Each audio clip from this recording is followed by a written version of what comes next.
груздардың бәрін жинап алдым да 5 жерге әкеттім. Короче, бір жерден артып алдым да, бірақ 5 точкаға алып барамын да, 5 жерге қатырып алдым да, бәрін Агаяға әкелдім. Сосын онда теке сақала кісілер болады, мынандай ше.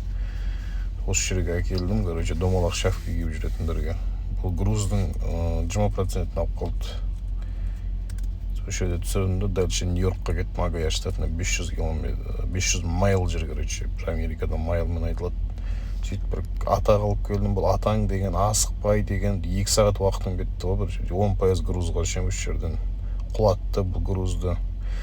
Онша көзі көрмей деген қасында қызы көмектесіп жүрді. Мен де біраз көмектестім, ары-берені шаладан болғаннан кейін. Соны бұл жерге 2 сағат уақыт жоғалттым да, одан кейін дальше кеттім. 70% груз қалды. Мына жерде бір 20% түсіріп алып қалды тағы да.